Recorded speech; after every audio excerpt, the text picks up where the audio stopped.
Фамилия, имя, отчество? Досонов Кадырбек Акбарович.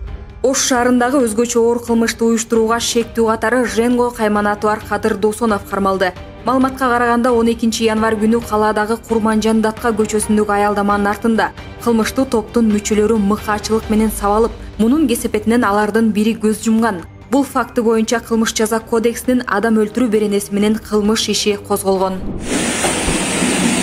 Суу түтүктөрү тоңуп, Жалал Абад облусундагы Майлы суу шаарында өзгөчө кырдаал режими жарыяланды.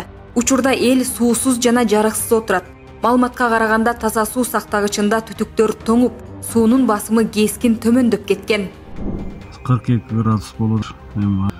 Өлкөдө чилде күчүндө, суусамыр өрөөнүндө абанын температурасы -45ке түшкөн.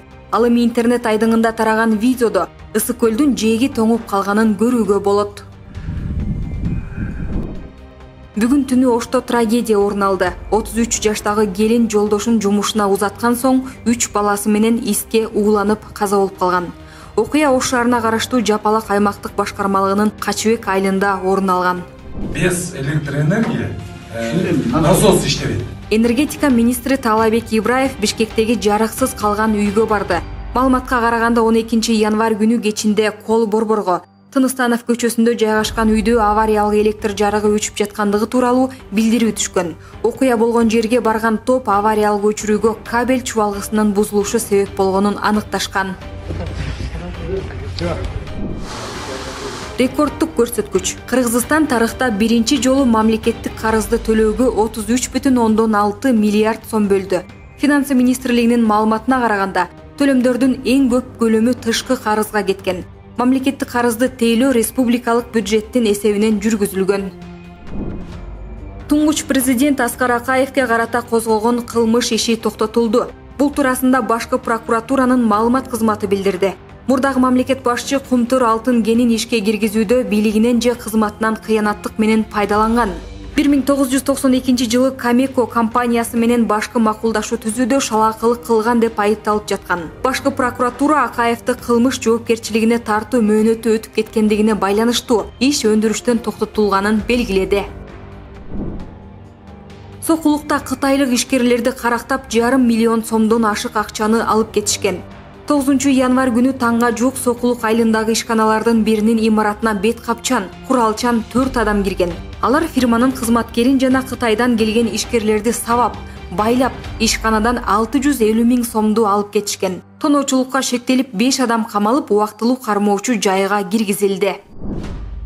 Ички иштер министрлигинин академиясында окуган кыз жол кырсыгынан каза болду. Каргашадан көз жумган курсант 24 жашта болгон. Бишкекте унаасы менен кызды сүзүп кетти делген айдоочу кармалганын жол кыймылы коопсуздугун камсыздоо башкармалыгы маалымдады.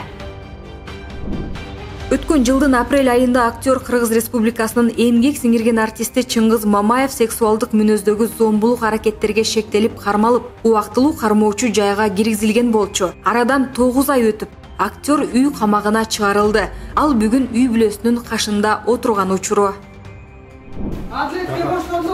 Жарандык активист Адилет Али Мыктыбек 5 жылга эркинен ажыратылып, сот залынан камакка алынды. Маалыматты Бишкек шаардык сотунан билдиришти. Маалыматка караганда 12 январда 1 май райондук сотунун чечими өзгөртүлгөн. Анда көрсөтүлгөн пробациялык көзөмөл алынып салынган. Массалык башаламандыкка чакыруу деген 278 статья. Жаткан жерге чейин ушу мергендер менен чыгып, аттык Алланын өкүмү. Лейлик районунда жыл башынан бери бир карышкыр атылды. Маалыматка караганда Тогуз Булак, Сумбула жана Катраң айылдарында карышкырлар күч алып жылкыларга кол салууда. Мына ушул себептен мергенчилер топтору уюштурулган.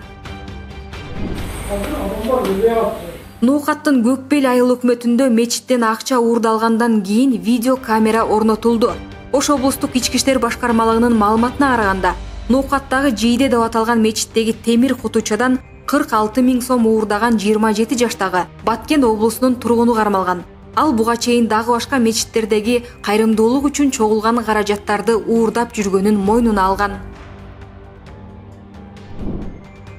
Казакстанда эл басы жөнүндө мыйзам жокко чыгарылды. Мындан көп өтпөй эле коңшу өлкөнүн мурдагы президенти Нурсултан Назарбаев ардактуу сенатор наамынан ажыратылды. Бул тууралуу парламент сенатынын төрагасы Маулен Ашымбаев билдирди. 11 январда Тажикстанда төрөлгөн 6 эм, 2 бала жана 4 кыз чарчап калды. Бул тууралуу Согд облустук төрөт үйүнүн дарыгери билдирди. Кош бойлуу аял мөөнөтүнөн мурда көз жарган. Балдардын көбү 6 айлык болуп төрөлгөн деп айтылат маалыматта.